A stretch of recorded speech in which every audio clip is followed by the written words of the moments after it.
Howdy ho, howdy hey. It is Travis J. How are y'all doing today? Um, I just wanted to take a moment to commemorate and shout out all of those we've lost this year. Um, I've been thinking a lot of that. How much people we've lost this year, just the amount of people due to unspeakable things and just tragedies everywhere. But we can't forget the people, especially with Remembrance Day coming up. There's a lot of people there we remember. We remember that for a reason. But we can't forget the people closest to us, due to the demons of the world, too. A lot of them, were so good and pure.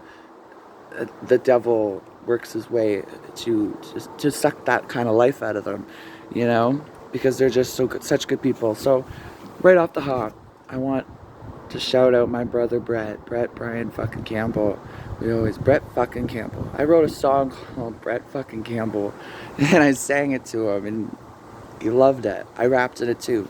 So you, buddy, we did a lot. We went through the trenches together. We fought through a lot of shit.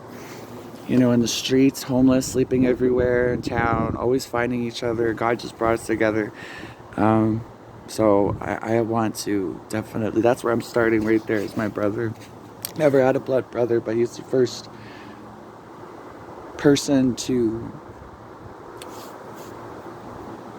he was the first person to show me what a brother meant, because I never had one. And I took him on the very first night. Like, I let him sleep in my apartment. It was last night I had the apartment, and he was homeless, and I wanted to help. And I said, you can sleep in this pile of clothes and have a shower or whatever. I can't feed you. There's no food. He didn't care. He was so grateful. Oh, buddy. And we got home very late from the bar. It was 6 a.m. So I saw the sun coming up, and I said, okay, you do your shower, do your thing. I'm going to go over to coffee time, which was right around the hop. Just walk through BHS, and bam. And I'm going to get us some food and whatever. And I was so excited. I was so looking forward to surprise him. And I look at my wallet, and I was just going off the grid, mind you, the day before. I took all of my money that I got sent in the bank when I get paid each month through ESP, took it out in cash. First time ever. Loaded my wallet. Went to all the lending companies, borrowed, blocked, all in cash for the first time, and maxed out. So I had about $2,500 to $3,000 in my wallet that day, and I was getting shit done. I was ready to go in a tent, and I've planned it for weeks. I'm not stupid. So, back to the story. So with Brett, I look in the wallet. There's a 50, a 20, and a 10, and all my crack change. And I did a double take, and I started screaming. I threw shit. I was banging shit, and because I'm looking for something that obviously I know in my conscience is not there. It's an empty apartment. It felt like I was raped, violated. Like I didn't know what to do. My heart was racing. So I ran out. But Brett's like, what the fuck's going on out there? I'm like, just do your thing. And I did go to coffee time, and I was crying and screaming. And I come back, and there's Brett sleeping in the pile of clothes. He didn't want to get up, but I told him it's the last day of the apartment. I was trying to be as nice as possible. We gotta go. We gotta get out of here. We're squatting. Well, actually, once I mentioned the word squatting, that's when he was like, what, why'd you say so? Why did you say so? What the hell? We gotta get out of here. But, no, before I mentioned the squatting, later on we talked about the situation together, and he mentioned that I was so in my own mind I didn't hear this, but he said to me, come cuddle. Do you want to come cuddle? And I was too in my head, I gotta go. So I said squatting, that got him up. We got out. This boy is so happy. Like, he's like, so what are we gonna do today? Where are we going? It wasn't, I gotta go here. I gotta thanks for the overnight stay in the shower. It was like breaking that focus of like, oh my God, destruction in my life. I've lost it all. He was breaking that down just with his loving kindness. So I walked with him. I had a bike, so he had his big hockey bag, and he's like, all right, well, maybe we'll meet up later. I was like, yeah, we will. As soon as I biked away, I felt like such an asshole. And I look over my shoulder, and he's smiling, walking down the street. I felt horrible. But you know what? God, we didn't have phones. God always brought us together. Every day I go down the street and go, oh, no, it's him again. It was such a blessing. It was so great to see him every single time. One time, we were progressing in our homelessness, you know, like a video game. Now we both have bikes. We bike together and scream in the streets, rock bros, rock bros. Because he had a bag that said rock bros. And this bag that said rock bros, I would leave notes in there for him. I'd bike around town at night and find his bike. Just letters of encouragement. You know, I'd say you're doing great, keep going. Be safe. I'd put Ensure, I'd bring him Ensures too, or Narcans. You know, I worried about him all the fucking time. So for a month, we were in the streets, we were biking around, having fun, and making friends. Charlie, who has also passed recently, 70 something, and he's lived in Strathaven. He always was generous with his money, helped us when we were homeless. He's native like me. And one day I see him down there at the mall, Brett and Charlie, and I see a big bag, and I'm thinking, oh, now you got the Charlie treats. So there was 6 Corona that he bought Brett. I was like, woo, because I like alcohol. He doesn't drink much. So I started drinking it on him, and he's like, don't drink all of it. And I had one in my pocket. I actually went to the bathroom and took a video. But anyways, I remember that. We have videos from that day. I have to find it, my Hertz external hard drive. Oh, man, we used to sit on that bench all day. But one day after a note I left him, I was going by Metro, and I just happened to bike by and see him sitting at the exit bench. And his head was down, right? And I go and sit next to him, like, Brett, there you are, buddy. And he looks up at me, like, really slow, and he says, that was the nicest thing anyone's ever said to me. You know, he really liked the letter. I don't remember exactly what he said, but I started to cry. I just held him, and he said, oh, God, my brain is just, yeah. It was the most purest and vulnerable I saw him. He said, you know, this is a nice thing. You're one of the bestest friends I ever had.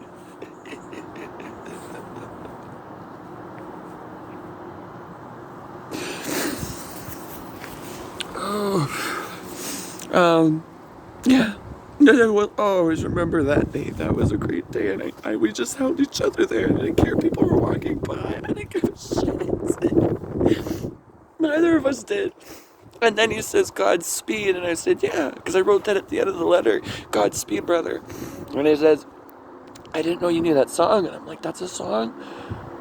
Oh, that song became Godspeed by Mac Miller. He loved Mac Miller. He always carried a Bible too. And the pages that were marked. Later on, after the month, I got a room. And there's no way in hell I could not have Brett out in the streets. I said, you gotta come for Christmas, meet me in Newcastle. And we did, and we jumped on each other in the street, kissing and hugging, like, so excited to see each other. So, Christmas, I'm like, well, now you gotta stay for New Year's. Then New Year's passes. Well, now I gotta tell the landlord we're a couple, and he can't say no. Which he laughed about that, because everyone joked we were a gay couple. We're like, nah, what the fuck? But no, eventually, where was I going with all of that? Yeah.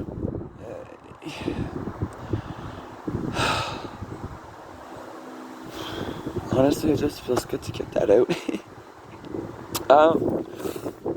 What else can I think about here?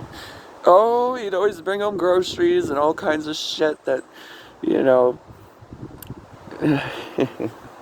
big bags of food.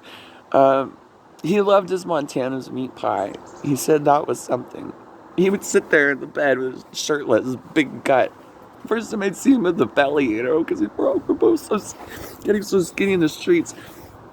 And here he is with a big belly, a hairy belly, pot belly, sitting in bed just eating it right from the tin, the pie tin.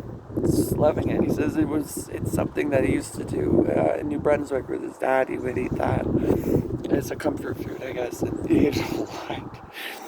But, you know, even in our room, I put his name on the fridge. It said Brett and Travi J. And, like, fought a lot, but, you know, it's what brothers do. I was really sick. I had my AIDS. I was dying. He didn't understand AIDS. And he was honest. He says, I'm ignorant to it. I don't.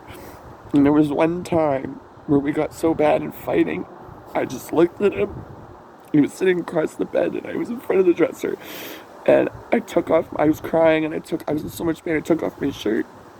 And I took off my pants, and I just had these loose shorts, like loose short whatever, shorts on. And all you can see is my skin and bones. And I said, look at me, Brett. I said, this is AIDS, okay? And his face, he was so shocked, you know?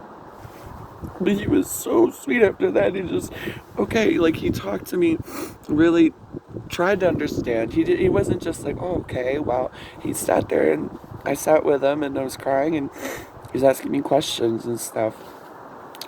And wanting to know, and man, when I would go in the room, when he's sleeping, I'd grab his Bible. And some of the pages he had marked, I wish I remembered them.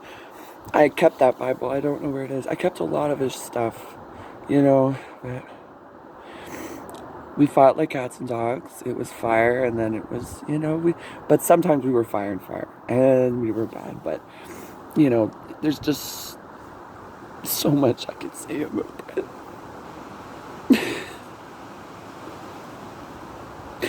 But, I feel like I should probably, it's an 11-minute video. Wow. Yeah, I just, how am I going to end this? Brett, Bretty boy, I love you.